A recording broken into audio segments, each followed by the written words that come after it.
नमस्कार, मैं हूं प्रार्थना शर्मा। छत्तीसगढ़ की तमाम बड़ी खबरों के साथ आप देख रहे हैं सर्वधर्म संगम टीवी चैनल। चलिए बुलेटिन की शुरुआत करने से पहले नजर डालते हैं आज की तमाम नई खबरों पर। दुर्ग में बीजेपी की ऐतिहासिक जीत का जश्न, ढोल नगाड़ों और आतिशबाजी से गूंजा शहर। रायपुर में पारिवारिक विवाद ने लिया खौफनाक रूप, बाउंसर ने 2 लड़कियों पर चलाई गोली। मंत्रालय के नाम पर नकली आदेश जारी कर 34 लोगों से 1.5 करोड़ की ठगी, डिजिटल सिग्नेचर तक किए इस्तेमाल। दुर्ग में भाजपा की 3 राज्यों में ऐतिहासिक जीत का जश्न जोरदार अंदाज में मनाया गया। भिलाई के सुपेला स्थित घड़ी चौक पर सैकड़ों की संख्या में भाजपा कार्यकर्ता एकत्रित हुए। ये योजना वैशाली नगर विधायक रिकेश सैन के नेतृत्व में किया गया, जहां जीत की खुशी में पूरा माहौल उत्सव में बदल गया। ढोल नगाड़ों की गूंज और देशभक्ति नारों के बीच कार्यकर्ता जमकर थिरकते नजर आए। विधायक रिकेश सैन ने भी कार्यकर्ताओं के साथ जश्न में शामिल हुए और नाचते गाते हुए जीत की खुशी जाहिर की। इस दौरान आतिशबाजी से आसमान रोशन हो उठा और पटाखों की आवाज से पूरा इलाका गूंज उठा। कार्यकर्ताओं ने एक दूसरे की झालमुड़ी और मिठाइयां खिलाकर बधाई दी। भाजपा नेताओं का कहना है कि यह जीत नरेंद्र मोदी के नेतृत्व में केंद्र सरकार की जन कल्याणकारी नीतियों और कार्यकर्ताओं की कड़ी मेहनत का परिणाम है। उन्होंने कहा कि जनता ने विकास और सुशासन पर भरोसा जताया है और यही भरोसा पार्टी को लगातार मजबूत बना रहा है। साथ ही इस जीत को आने वाले चुनावों के लिए एक बड़ा संदेश भी बताया जा रहा है, जो कार्यकर्ताओं को और अधिक मेहनत करने की प्रेरणा देगा। बंगाल की ऐतिहासिक जीत है, क्या कहते हैं? बंगाल की ऐतिहासिक जीत है। उन सभी कार्यकर्ताओं को मैं प्रणाम करता हूं जिन्होंने अपनी जान दे दी उस कमल खिलाने के लिए। और तृणमूल कांग्रेस की जो तानाशाही सरकार थी, जो पार्टी के कार्यकर्ताओं पर अत्याचार करती थी, ऐसे समय में पार्टी कार्यकर्ताओं का हौसला बढ़ा और वहां पे कमल कमल कमल और सिर्फ कमल खिला।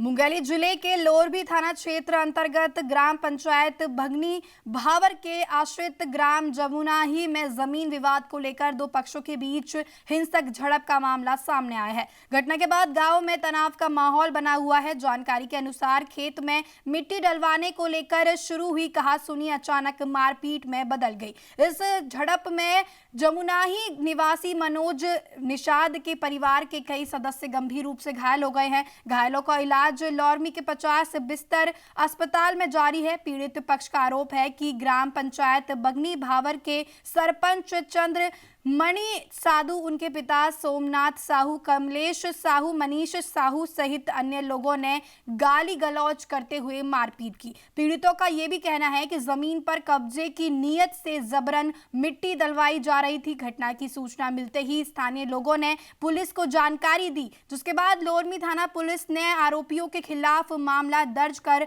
जांच शुरू कर दी है। फिलहाल गांव में तनाव की स्थिति बनी हुई है। पीड़ित परिवार ने निष्पक्ष जांच कर दोषियों के खिलाफ कड़ी कार्रवाई की मांग की है। वहीं पुलिस पूरे मामले की गंभीरता से जांच कर रही है। राम ना साहू मोल मारे है, ओखर केस करे हन, पुलिस वाले कोई कार्रवाई नहीं करत है।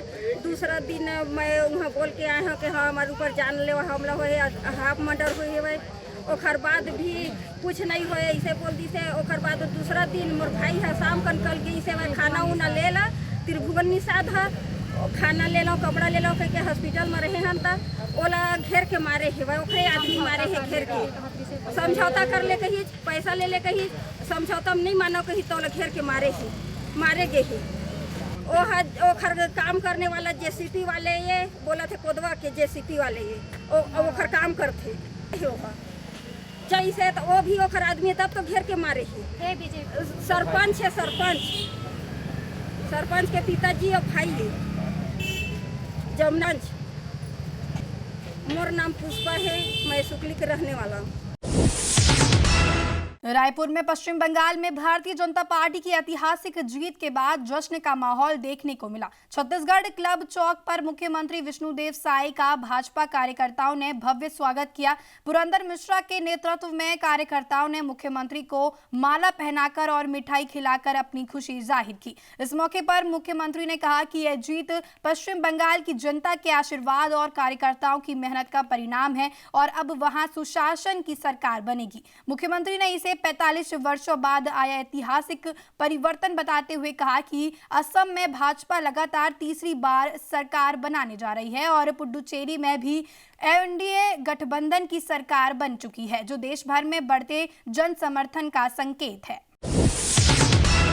रायपुर ग्रामीण पुलिस ने बड़ी कार्रवाई करते हुए फर्जी नियुक्ति आदेश जारी कर करोड़ों की ठगी करने वाले 2 आरोपियों को गिरफ्तार किया है। पुलिस के अनुसार आरोपियों ने मंत्रालय के सामान्य प्रशासन विभाग के नाम पर फर्जी आदेश तैयार कर करीब 34 लोगों से लगभग 1.5 करोड़ रुपए की ठगी की। हैरानी की बात यह है कि फर्जी दस्तावेज में सचिव और उप सचिव के डिजिटल सिग्नेचर तक का इस्तेमाल किया गया, जिसे व्हाट्सएप के जरिए वायरल किया गया था। गिरफ्तार आरोपियों में राजेश शर्मा, जो एक शासकीय शिक्षक हैं, और मनोज श्रीवास्तव, जो एक निजी स्कूल में क्लर्क है। दोनों डोंगरगढ़ के निवासी बताए जा रहे हैं। पुलिस ने आरोपियों के पास से कंप्यूटर सेट और प्रिंटर भी जब्त किए हैं। फिलहाल दोनों के खिलाफ भारतीय न्याय संहिता और IT एक्ट के तहत मामला दर्ज कर आगे की कार्यवाही जारी है। दिनांक 5/3/2024 को सामान्य प्रशासन विभाग छत्तीसगढ़ शासन के नाम से विभिन्न विभागों में अनेक पदों पर भर्ती के लिए एक अनुशंसा पत्र और सत्यापन हेतु फर्जी आदेश जारी किया गया था, जिसमें सामान्य प्रशासन विभाग के सचिव सर और उप सचिव सर का फर्जी डिजिटल हस्ताक्षर था। इसमें सामान्य प्रशासन विभाग के अनुभाग अधिकारी के द्वारा थाना राखी में लिखित शिकायत दी गई थी, जिसमें FIR दर्ज कर विवेचना में लिया गया था। विवेचना के दौरान अनेक तकनीकी साक्ष्यों और सोशल मीडिया प्लेटफॉर्म में जो प्रसारित हुए हैं उसके स्रोतों का पता लगाया गया। संकलित साक्ष्य के आधार पर आरोपी की पहचान राजेश शर्मा और मनोज श्रीवास्तव के रूप में हुई है। जो राजेश शर्मा है वो डोंगरगढ़ जिला राजनांदगांव में शासकीय शिक्षक है, और मनोज, उसका जो सहयोगी है मनोज श्रीवास्तव, वो वहीं पे एक प्राइवेट स्कूल में लिपिक का कार्य करता है। आरोपियों के पूछताछ में पता चला है कि वो जो है आर्थिक तंगी से जूझ रहा था।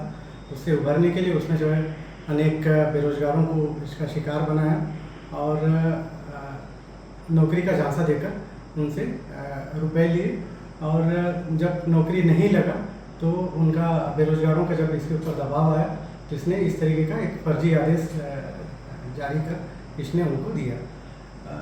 आरोपियों से जो अपराध में प्रयुक्त कंप्यूटर है और प्रिंटर है उसको भी जब्त किया गया है, और उनके मोबाइल का भी परीक्षण अभी किया जा रहा है। संपूर्ण प्रकरण में आरोपियों के विरुद्ध धारा 318(4), 319(2), 336(3), 35 BNS और 66D IT एक्ट के तहत कार्रवाई कर दोनों आरोपियों को न्यायिक रिमांड पर भेजा गया है। रायपुर पुलिस आप सभी छत्तीसगढ़ वासियों से अपील करती है कि आप इस तरीके के जो धोखेबाज हैं उनसे सतर्क रहें। छत्तीसगढ़ में CSMCL ओवरटाइम भुगतान घोटाला मामले में बड़ी कार्रवाई सामने आई है। ACB ने इस मामले में 7 आरोपियों को गिरफ्तार किया है, जो सरकारी शराब दुकानों में लेबर सप्लाई से जुड़ी ठेके कंपनियों के डायरेक्टर बताए जा रहे हैं। इस घोटाले का खुलासा प्रवर्तन निदेशालय ED की जांच के दौरान हुआ। जांच में सामने आया है कि वर्ष 2019 से 20 के बीच ओवरटाइम के बाद पर मैन पावर एजेंसियों को करीब 115 करोड़ रुपए का भुगतान किया गया। ये राशि कर्मचारियों को दी जानी थी, लेकिन आरोप है कि एजेंसियों के संचालकों ने फर्जी बिलों के जरिए पैसा निकालकर उसका इस्तेमाल अधिकारियों और निजी व्यक्तियों को कमीशन देने में किया। जांच में ये भी सामने आया कि ओवरटाइम भुगतान का बड़ा हिस्सा कर्मचारियों तक पहुंच ही नहीं पाया, बल्कि मैन पावर एजेंसियों के संचालकों, संबंधित अधिकारियों और अन्य लोगों के बीच बांट दिया गया। इस तरह सरकारी भुगतान प्रणाली का दुरुपयोग कर करीब 115 करोड़ रुपए का संगठित आर्थिक अपराध अंजाम दिया गया।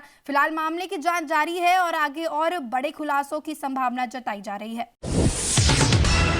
रायपुर के मोआ पंडरी इलाके में मंगलवार देर रात पारिवारिक विवाद में हिंसक रूप ले लिया। घरेलू झगड़े के चलते बाउंसर जितेंद्र वर्मा ने अपनी 2 सालियों पर लाइसेंसी पिस्टल से फायरिंग कर दी। इस घटना में एक युवती की मौके पर ही मौत हो गई, जबकि दूसरी गंभीर रूप से घायल है। यह वारदात Usha pride commercial residential building के पास अपोलो मेडिकल स्टोर के नजदीक हुई। मृतका की पहचान गीतांजलि वर्मा उर्फ जया के रूप में हुई है, जबकि घायल दुर्गेश्वरी वर्मा का इलाज जारी है। मयंक गुर्जर के अनुसार आरोपी जितेंद्र वर्मा का अपनी पत्नी खिलेश्वरी वर्मा से विवाद चल रहा था, जिसके बाद पत्नी मायके आ गई थी। जब आरोपी अपने ससुराल पहुंचा तो पत्नी वहां नहीं मिली और वह अपनी बड़ी बहन के घर गई हुई थी। आरोपी ने पत्नी और बच्चे के बारे में जानकारी मांगी, लेकिन सालियों ने बताने से इनकार कर दिया। इसी बात पर विवाद बढ़ गया और गुस्से में आकर आरोपी ने दोनों पर गोली चला दी। गीतांजलि के सिर में गोली लगने से उसकी मौके पर ही मौत हो गई। घटना के बाद आरोपी भागने की कोशिश करते हुए सड़क पर भी फायरिंग करने लगा, लेकिन स्थानीय लोगों ने उसे घेर कर पकड़ लिया और पुलिस के हवाले कर दिया। आज के लिए खबरों का सिलसिला इतना ही। ऐसी ही अहम खबरों के लिए जुड़े रहिए हमारे साथ। नमस्कार।